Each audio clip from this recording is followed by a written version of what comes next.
ہم نے اولیاء کاملین کو بھی اسی وجہ سے مانا کہ وہ رسول اللہ کے نائب ہیں، حضور کے نمائندے ہیں، حضور کے نائب ہیں، حضور کی گلی کے دربان ہیں، حضور کی در دولت کے دربان ہیں۔ ہاں جو ان سے پھر جائے کچھ اور تو ہو سکتا ہے، وہ اللہ کا ولی نہیں ہو سکتا۔ حضرت خواجہ غریب نواز رحمۃ اللہ تعالی علیہ فرماتے پھر میں رہا حضرت عثمان ہارونی کے ساتھ، وقت گزرتا گیا۔ فرماتے ایک دن میرے شیخ نے کہا چلو حج کے لیے چلتے ہیں، چلو حج کے لیے چلتے۔ کتنے وقت ہیں یار، اپنے پیر کے ساتھ۔ کون جا رہا ہے؟ معین الدین۔ فرماتے میں حج پہ چلا گیا۔ فرماتے جب ہم کعبے کا طواف کر چکے نا تو میرے پیر کامل نے میری بازو پکڑے تو حتیم کعبہ میں کھڑا کیا، حتیم کعبہ میں کھڑا کیا عثمان ہارونی نے۔ کس کو؟ معین الدین کو، حضرت چشت کے تاجدار کو۔ فرماتے وہاں کھڑا کیا اور کھڑا کر کے مزاب رحمت کے نیچے، مزاب رحمت کے نیچے وہ جو رحمت کا پرنالہ ہے نا وہ بھی بڑوں بختوں والا ہے، بڑا بختوں والا ہے۔ وہ کیوں اس جانب ہے؟ حالانکہ چاروں سمت کسی جانب بھی لگ سکتا تھا، لیکن اسی جانب کیوں ہے؟ فرمایا رحمت کے پرنالے کے نیچے کھڑے ہو کے جب تم بالکل سیدھا چہرہ کرو گے تو تمہارا چہرہ گنبد خضرا کی سمت میں ہو جائے گا۔ گویا یہ اشارہ کر رہا ہے کہ رب کی رحمت اگر تم نے دیکھنی ہے تو پھر رسول اللہ کی جالیوں کے سامنے کھڑے ہو جاؤ۔ آپ فرماتے میرے شیخ کامل نے مجھے مزاب رحمت کے نیچے کھڑا کیا اور کھڑا کر کے کیا فرمایا؟ اللہ کی بارگاہ میں عرض کی یا اللہ میں تیری بارگاہ میں معین الدین کو لایا ہوں، تیری بارگاہ میں معین الدین کو لایا ہوں۔ فرماتے یہ ابھی بات کہی تھی، آواز آتی ہے تو لایا ہے تو ہم نے قبول بھی فرما لیا ہے۔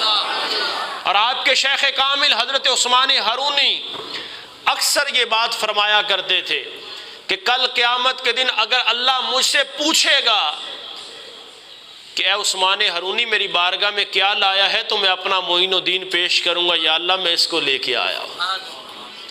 کہا تو لایا ہے تو قبول کیا۔ فرماتے پھر اپنے شیخ کامل کے ساتھ میں حضور کی بارگاہ میں گیا، روضہ رسول پہ حاضر ہوا، میں نے سلام عرض کی، جواب کیا آیا؟ فرمایا تجھ پر بھی سلامتی ہو اے کتبوں کے ولی، تجھ پر بھی سلامتی ہو۔ فرماتے یہاں سے بات بنی، واپس آیا، وقت گزرا شیخ کے ساتھ۔ ایک دفعہ شیخ 28 دن کے لیے مراقبے میں چلے گئے، اور اس کا معنی قطعاً یہ نہیں ہے کہ انہوں نے نمازیں ادا نہیں کی، میں اس کو واضح کر دینا مناسب سمجھتا ہوں۔ پھر یہ لوگ یہ کہتے ہیں جی پھر انہوں نے نمازیں نہیں پڑھی، نمازیں پہلے ہیں، وہ فرض ہے، مراقبات فرض نہیں ہے، نماز فرض ہے، نماز پڑھنی پھر حجرے میں داخل ہو جانا، کسی سے کوئی بات نہیں۔ کہا معین الدین تجھے میرے پاس آنے کی اجازت ہے، وہ بھی نماز عصر کے بعد آنا، جو مجھ سے فیوز و برکات حاصل کرے، جو مجھ سے تو حاصل کرے وہ لوگوں میں تقسیم کر دینا، تیرے علاوہ کسی کو آنے کی اجازت نہیں۔ ٹھیک۔ حضرت خواجہ غریب نواز رحمۃ اللہ تعالی علیہ آپ جاتے اپنے شیخ سے فیض حاصل کرتے، گفتگو کرتے، سالکین کو بتا دیتے۔ جب 28 دن پورے ہوئے تو آپ کے شیخ نے کہا صبح جو میرا دیدار کرے گا وہ جنتی ہو جائے گا، صبح جو میرا دیدار کرے گا۔ فرمایا بندے تو میرا ہو کے دیکھ تو صحیح، تو میرا حدیث قدسی ہے۔ فرمایا جب بندہ اللہ کا ہو جاتا ہے، اللہ تعالیٰ اس کے ہاتھ بنتا ہے جس سے وہ پکڑتا ہے، اللہ اس کی زبان بنتا ہے جس سے وہ بولتا ہے، اللہ اس کے قدم بنتا ہے جس سے وہ چلتا ہے۔ معنی مراد کیا ہوا کہ اس کے قدم اسی جانب اٹھتے ہیں جس طرف اس کی رضا ہوا کرتی ہے، اس کے ہاتھ اسی جانب اٹھتے ہیں جس طرف اس کی رضا ہے، اور اس کی زبان سے وہی کلمات نکلتے ہیں جو رب تعالیٰ کی رضا ہوا کرتی ہے۔ حضرت خواجہ غریب نواز رحمۃ اللہ علیہ کے شیخ کامل نے کہا کہ جو کسی دوسرے کو بتائے گا وہ جہنمی ہو جائے گا، تم چند لوگ بیٹھے ہو، جو صبح میرا دیدار کرے گا وہ جنتی ہوگا، جو دوسرے کو بتائے گا وہ جہنمی ہو جائے گا۔ شیخ حجرے میں چلے گئے، غریب نواز گاؤں میں چلے گئے، گاؤں میں جا کے اعلان کیا اور جس نے میرے پیر کا دیدار کرے گا صبح وہ جنتی ہو جائے گا۔ پورے گاؤں میں ڈنڈورا پیٹ دیا، اور میرے پیر کا دیدار کرو جنتی ہو جاؤ گے، شیخ کا دیدار کرو جنتی ہو جاؤ گے۔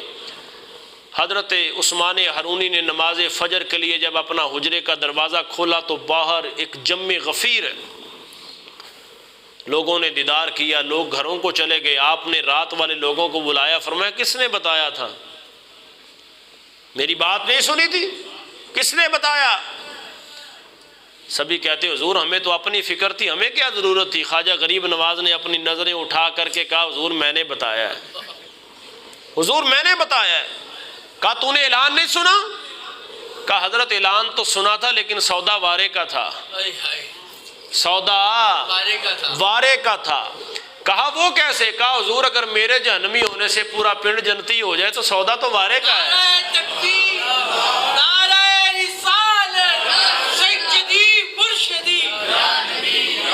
کہا حضور میرے ایک کے جہنمی ہونے سے پورا گاؤں جنتی ہو جائے تو سودا تو وارے کا ہے۔ عثمان ہرونی نے اپنے بازو پھیلا کر کے سینے سے لگایا، فرمایا پیر کے مرید سارے ہی ہوتے ہیں لیکن رازدار کوئی ایک ہی ہوتا ہے۔ کلاس میں اسٹوڈنٹ سارے ہی ہوتے ہیں لیکن فرسٹ کوئی ایک ہی آتا ہے۔ فرمایا وہ خرقہ، وہ خلافت، وہ جبہ میں تجھے دوں جو مولا علی سے چلتا مجھ تک آیا ہے، اور آج میں تجھے دیکھ کے کہتا ہوں کہ یا اللہ میرا نام ختم ہو جائے لیکن معین الدین کا مزار قیامت تک روشن رہنا چاہیے۔ اتنا وارے کا سودا۔ یہاں تو میرے بھائیوں بس کی سیٹ کوئی نہیں دیتا، شادی والے حال میں سیٹیں اگر کم بڑھ جائیں تو وہ کوئی نہیں دیتا، لیکن غریب نواز جنتیں بانٹ رہا ہے۔ فرمایا آج سے پہلے تو معین الدین تھا لیکن آج کے بعد تو غریب نواز بھی بن گیا۔ وہ معین الدین چشتی اجمیری فرماتے میری ڈیوٹی لگ گئی، شیخ کامل کا وصال ہو گیا۔ فرماتے جد محبوب پیارے وچھڑن کون روے مڑ تھوڑا، سب روگاں دا روگ محمد جس دا نام بچھوڑا۔ فرماتے وقت گزرا، پھر میں حضور کی بارگاہ میں حاضر ہوا، بھی سرکار کی بارگاہ میں چلتے ہیں۔ فرماتے حج کیا، حضور کی بارگاہ میں حاضر ہوا۔ جب سرکار کی بارگاہ میں گیا تو میں نے سلام عرض کی، الصلاۃ والسلام علیک یا جدی، اے میرے نانا جان آپ پر سلام ہو۔ کہتے حضور کے گنبد خضرا سے آواز آئی، وعلیکم السلام یا سلطان الہند، اے ہند کے سلطان تجھ پر بھی سلامتی ہو، تجھ پر بھی سلامتی ہو۔ لیکن آواز سنے کون؟ جس کے کان اتنے پاکیزہ ہوں جتنے معین الدین چشتی اجمیری کے ہیں۔ اعتراض تو پھر اس کا کرنے کا حق بنتا ہے نا کہ جو کہ جی میرے کان بھی اتنا پاکیزہ ہیں مجھے آواز نہیں آئی، بھی کانوں میں کیا کیا بھرا ہوا ہے، اور یہ کہیں کہ حضور کی بارگاہ سے سلام کا جواب آئے اور ہم سن بھی لیں، پہلے کان بھی اتنے پاکیزہ کر کے آؤ۔ فرماتے میں سو گیا، حضور خواب میں آئے، سرکار نے فرمایا معین الدین ہم نے تیری ڈیوٹی اجمیر میں لگا دی، ہم نے تیری ڈیوٹی، توجہ ہے جی آپ کی، ہم نے تیری ڈیوٹی اجمیر میں لگائی ہے۔ ڈیوٹیاں مدینے کا تاجدار لگاتا ہے۔ حضرت شاہ عبدالحق محدث دہلوی جب دلی میں حاضر ہوا ان کے مزار پہ تو یہ بات وجد و حال کے ساتھ میرے دماغ میں گردش کر رہی تھی۔ حضرت شاہ عبدالحق محدث دہلوی فرماتے میں دلی چھوڑ کے مدینہ شریف چلا گیا۔ فرماتے میں نے عرض کی محبوب کے گنبد خضرا کی بار سامنے، میں نے کہا محبوبہ اب میں نے آپ کا در دولت چھوڑ کے نہیں جانا، میں چھوڑ آیا ہوں دلی کو، میں نے آپ کی بارگاہ میں رہنا ہے۔ فرماتے حضور خواب میں آئے، فرمایا یہاں کیا کرو گے، کیا کرو گے یہاں؟ عرض کی محبوبہ یہاں آپ کے گنبد خضرا کا دیدار کروں گا۔ فرمایا یہاں گنبد کا دیدار کرو گے، دلی چلے جاؤ وہاں گنبد والے کا دیدار کرو گے۔ فرمایا جاؤ حدیث کی خدمت کرو۔ فرماتے میں پھر جب دلی میں آیا جب بھی حدیث کی کتاب کھولتا، جب تک پڑھاتا رہتا سر کی آنکھوں سے حدیث والے کا دیدار بھی کرتا رہتا۔ ڈیوٹیاں مدینے کا تاجدار لگاتا ہے حضور محدث اعظم پاکستان رحمت اللہ تعالی علیہ۔ آپ جب فیصل آباد میں لائل پور میں آئے تو لوگوں نے کہا بھئی چلے جاؤ یہاں فلاں ہیں فلاں ہیں فلاں ہیں، تو حضور محدث اعظم نے اپنی جیب سے رکا نکال کے کہا ہم خود نہیں آئے، ہمیں مدینے والے نے بھیجا ہے۔ ڈیوٹیاں مدینے کا تاجدار لگاتا ہے۔ حضرت خواجہ غریب نواز کو رسول اللہ نے فرمایا ہم نے تیری ڈیوٹی اجمیر میں لگا دی ہے۔ عرض کرتے محبوبہ مجھے تو اجمیر کا نہیں پتہ ہے، مجھے تو نہیں پتہ، بلخ میں رہے، خراساں میں رہے، ان علاقوں میں رہے، مجھے تو اجمیر کا نہیں پتہ۔ میرے محبوب نے فرمایا تیرے سرہانے انار میں رکھ کے جا رہا ہوں، وہ کھا لینا تجھے پتہ چل جائے گا۔ فرماتے جب میں بیدار ہوا تو انار میرے سرہانے پڑا ہوا تھا، اور حضور خواب میں بھی اگر چیز عطا فرمائے تو وہ حقیقتاً ہی کرتے ہیں۔ حضور خواب میں بھی کسی کو کچھ عطا کریں۔ فرماتے جب میں بیدار ہوا، وہ انار میرے سرانے پڑا تھا، فرماتے میں نے انار کھایا تو میرا دماغ روشن ہوا۔ فرماتے مجھے پتہ چلا، اور برے صغیر پاک و ہند میں اجمیر کا علاقہ آج بھی وہ علاقہ ہے جہاں انتہا کو شرک ہے۔ فرماتے میں وہاں پہنچا، وہاں میں اجمیر میں پہنچا۔ کیسے؟ فرمایا سیدھا نہیں گیا، پہلے میں بغداد گیا، بغداد سے ہوتا ہوا پھر میں داتا علی جوہری کی بارگاہ میں آیا۔ حضور داتا صاحب کی بارگاہ وہ بارگاہ ہے، ہم پر اللہ کا بڑا کرم ہے کہ ہم پنجاب میں رہتے ہیں، بڑا کرم ہے ہم پر۔ داتا صاحب کی بارگاہ وہ بارگاہ ہے۔ فرماتے یہاں بیٹھ کے میں نے چلہ کشی کی ہے، اور قیامت تک یہ اشعار روزے روشن کی طرح بڑے خوبصورت لگیں گے کہ گنج بخش فیض عالم، مظہر نور خدا۔ کس نے کہا؟ معین الدین چشتی اجمیری نے۔ کس کی بارگاہ میں؟ داتا علی جوہری کی بارگاہ میں۔ فرماتے جب میں گزر رہا تھا نا دریائے راوی کے پانی سے، راوی تو کہتے ہیں روایت کرنے والے، راوی کہتے ہیں روایت کرنے والا، توجہ ہے جی آپ کی؟ راوی کہتے ہیں روایت کرنے والا، اور روایت کے لیے بولنا بھی چاہیے، یعنی بندہ بولتا ہوگا، باشعور ہوگا تو پھر ہی روایت کر سکتا ہے۔ کہتے ہیں میں نے دریائے راوی کے پانی سے پوچھا کہ بتا تجھ سے کبھی کوئی مرد گزرا ہے؟ تجھ سے کبھی کوئی مرد گزرا ہے؟ مرد کسے کہتے ہیں؟ فرمایا مرد وہ ہوتا ہے کہ نظر اٹھائے تو عرش اولیٰ کو دیکھے، نظر جھکائے تو تحت الثری کو دیکھے۔ اقبال تڑپ کے کہتا ہے نگاہ ولی میں یہ تاثیر دیکھی، بدلتی ہزاروں کی تقدیر دیکھی۔ فرماتے راوی بول کے کہتا ہے ہاں تجھ سے پہلے یا داتا علی حجویری گزرا ہے یا آج معین الدین تو گزر رہا ہے۔ بندے تو میرا ہو جا، معیار یہی ہے، تو میرا ہو جا، پھر دیکھ ہوتا کیا ہے۔ کائنات کا ذرہ ذرہ، انسان تو انسان رہے، کائنات کا ذرہ ذرہ تیرا غلام نہ بنا لوں تو مجھے مصطفیٰ کا خدا نہ کہنا، لیکن بندے تو میرا ہو جا۔ چھوڑ دے دو رنگی یک رنگ ہو جا، یا سراسر موم یا تم سنگ ہو۔ حضرت خواجہ غریب نواز فرماتے میں بیٹھا داتا علی جوہری کی بارگاہ میں، اور پھر جب کرم نوازی ہوئی، باطن روشن ہوا، اور داتا علی جوہری کی بارگاہ وہ بارگاہ تھے کہ غوث اعظم کہتے ہیں، حضور غوث اعظم فرماتے اگر میں داتا علی جوہری کا زمانہ پاتا تو کسی کا مرید نہ ہوتا، میں داتا علی جوہری کا مرید ہوتا۔ سبحان اللہ تو کہہ دو، چھوڑ۔ غوث اعظم جیسی ذات، وہ داتا صاحب کے بارے میں یہ فرمائے، اور مجدد پاک نے تو کمال ہی کر دیا۔ فرمایا جیسے داتا صاحب ولیوں میں کتب کا درجہ رکھتے ہیں، فرمایا اسی طرح داتا صاحب کا شہر بھی شہروں میں کتب کا درجہ رکھتا ہے۔ حضور داتا صاحب رحمت اللہ تعالی علیہ کی بارگاہ اور ذات، جن کے قدموں میں بیٹھنے والے معین الدین بن جائیں، جب فیض ملانا اور جب یہ اشعار پڑھے جاتے ہیں تو دونوں ولیوں کی توجہ ہوتی ہے، دونوں ولیوں کا فیض ملتا ہے۔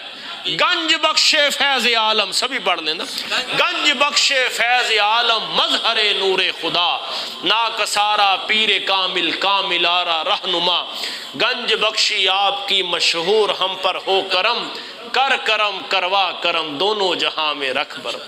اب دیکھیے 1000 سال پہلے داتا صاحب کا وصال ہوا، 550-600 سال پہلے کی بات یہ معین الدین چشتی اجمیری کی ہے۔ اس کا معنی کیا بنا کہ اولیاء کاملین کے مزارات پہ جانا یہ 1400 سال پہلے کی باتیں ہیں۔ آج وہ کون سی سوچ ہے جو روک رہی ہے؟ کیا وہ اسلام کی خدمت کرتے ہیں یا اسلام سے دور کرتے ہیں؟ یقیناً آپ دیانتداری سے اگر فیصلہ کریں تو آپ کا فیصلہ یہی ہوگا کہ وہ اسلام کی خدمت نہیں کر رہے بلکہ امت مصطفیٰ کو گمراہ بھی کر رہے ہیں اور اسلام سے اور مزارات سے دور بھی کر رہے ہیں۔ 550 سال پہلے تو معین الدین گئے داتا صاحب کی بارگاہ میں، اور داتا صاحب فرماتے میں اپنی حیات زاری میں بلال پاک کے مزار پر بھی گیا، یعنی 1000 سال پہلے آپ کا وصال ہوا تو اس سے پہلے گئے، 2 4 10 سال 20 سال پہلے گئے، اور تمام تابعی جو ہیں وہ تابعیوں کے مزارات پر اور تابعی صحابہ کے مزارات پر اور صحابی سرکار کی بارگاہ میں اور قیامت تک ہر آنے والا عاشق حضور کی بارگاہ میں جاتا ہے، تو معنی کیا مراد لیا جائے گا کہ مزارات پہ نہ جانے کی سوچ یہ آج کی پیداوار ہے، اصل میں یہ بدعت ہے۔ بدعت اسی کو کہتے ہیں کہ نئی چیز، تو یہ بدعت ہے۔ ولیوں کے مزارات سے روکنا بدعت ہے، ولیوں کے مزارات پہ جانا یہ تو سلف صالحین کی سنت اور طریقہ ہے۔ حضرت خواجہ غریب نواز رحمۃ اللہ تعالی علیہ، مختصر کر رہا ہوں، فرماتے میں اجمیر گیا، انا ساگر پرتھوی راج کے دادا کا نام تھا، اس کے نام سے وہ جھیل ہے، وہاں بیٹھ گئے، وہاں آپ نے ایک جھونپڑی لگائی اور فجر کی نماز پڑھائی، اور نماز پڑھانے کے بعد درس قرآن دیا۔ درس قرآن، سارے بولیے درس قرآن، درس قرآن دیا۔ اس لیے ہمارے بزرگ اولیاء جاہل نہیں ہیں، وہ کم عقل اور کم علم لوگ ہیں جو کہتے ہیں کہ بابوں نے سرنگیاں بجائی ہیں۔ نہیں، بابوں نے یہاں قرآن سنایا ہے یا مصطفیٰ کا فرمان سنایا ہے۔